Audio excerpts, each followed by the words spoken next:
My name is Lourdes Gonzalez, and I chose the West Covina Unified School District.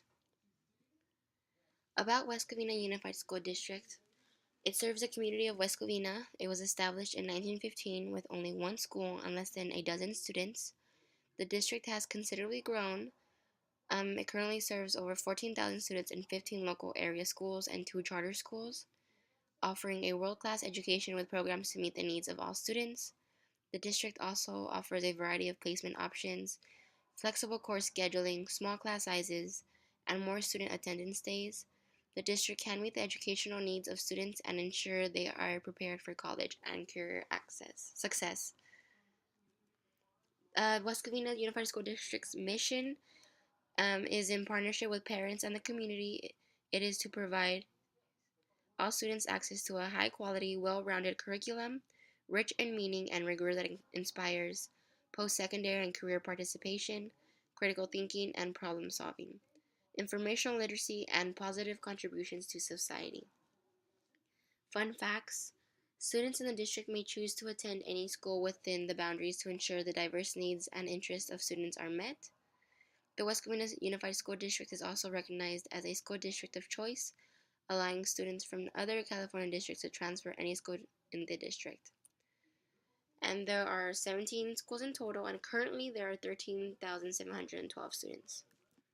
Demographics: this district offers a world-class education with programs to meet the needs of all its students.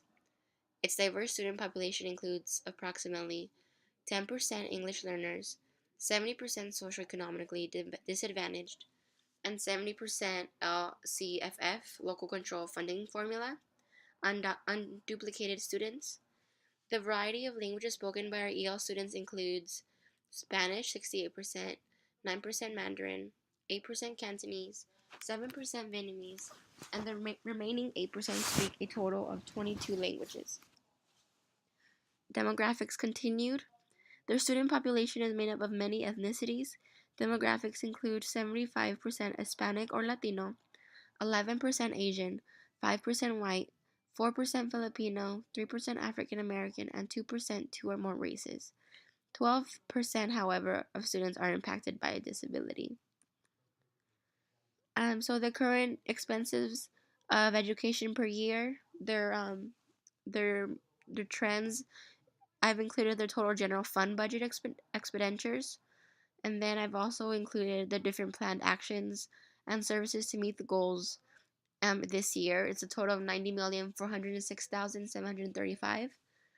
And these goals and services include college readiness block grant, increasing access to college for secondary students, operations and program implementation of other local revenues, operations and program implementation of federal revenues, supplemental services and materials to improve student performance, in ELA and mathematics federal revenues, and professional development and special education, which is used for implementation of their program. Um, the LACAP goal, well, the first goal is conditions for learning. They want to ensure that the conditions for learning, including basic services, implementation of state standards, and course access, support the college and career success of students. A special focus for WCUSD this year is increasing student achievement for all student groups in mathematics. Goal number 2, student outcomes, prepare students to achieve success in college, careers, and life in a globally competitive economy. A special focus for the district this year is maintaining higher increasing student achievement for all student groups, especially the students with disabilities. For goal 3 is engagement, foster a positive school climate that engages parents and students. A special focus this year is increasing students' well-being and safety. Achievements of this district is their graduation rate has increased to 95.1%. The California Assessment of Student Performance and Progress results reflect increase in student achievement in English language arts district-wide for all students at 1.7 points below level. Suspension rates declined district-wide to a green 2.2%. Technology integration and one-to-one implementation continues to grow and thrive throughout the district. And they're continuing to implement and expand dual language immersion programs and IB programs. Recent changes that have been made, they've increased or have improved services, a family resource center with extensive foster youth supports to provide academic and social emotional consultation and assistance to foster youth and their families throughout the district, providing English learners with a rigorous standard-based curriculum aligned to a California state literacy, mathematics, and next generation science standards. And they've also included K through 4 reading initiative intervention programs, dual language immersion programs, and IB to improve services and achievements for low-income students and English learners. Also, little changes they've also made. Um, they've they've fixed the new bleachers at West Covina High School, and they're starting to add solar panels in the parking lots of their high schools. The greatest needs or the challenges that they're trying to meet currently this year is raising the academic performance indicator in math for all student groups, raising the achievement levels and graduation rates of students with disabilities. California dashboard results show graduation rates for EL learners declined significantly and are at the orange level, meaning 86.7%. And English learner data indicates additional supports are needed to enable EL students to master academic content, standards in ELA, and as well as in math.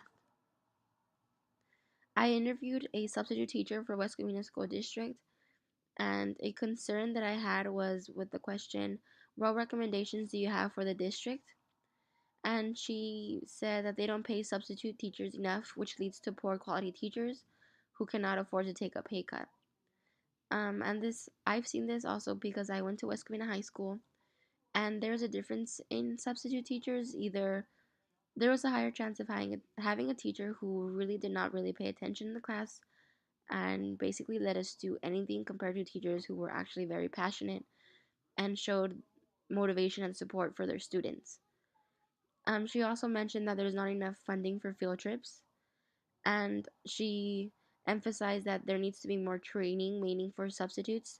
They don't offer enough days to help substitutes in the right direction.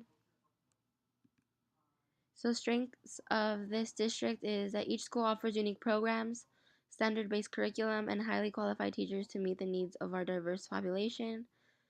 There are international baccalaureate and AP courses. There's gifted and talented programs, EL support and instruction. There's transitional and full day kindergarten support. There's sports and clubs.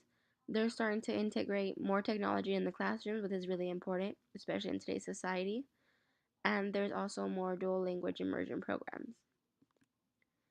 The district's critical needs include repairing or replacing roofs, old rusty plumbing, heating, uh, and outdated electrical systems were needed. They need to provide more classrooms and labs for career technology and education classes. This way, it will help students become more prepared for college and good paying jobs. And they need to improve access to school facilities for students with injuries or disabilities, making it more access friendly. So, personal recommendations, I think um, nowadays it's scary for students and parents to take their children to school, especially with things going on in our society. And I think it's very important to improve student safety and campus security systems. Includes security lighting, fencing, and video cameras, emergency communication systems, smoke detectors, fire alarms, and fire sprinklers. Also, they are since their scores have dropped in math and science for many students, I think it's essential for schools to update their modern labs and to provide more technology, which will help them more in the subject matter and also increase their motivation due to all these new advancements in the school and the classroom. So for this PowerPoint, I was able to get my information from these two sources. One's a link and one is a PDF. I hope you liked my presentation and thank you very much for listening.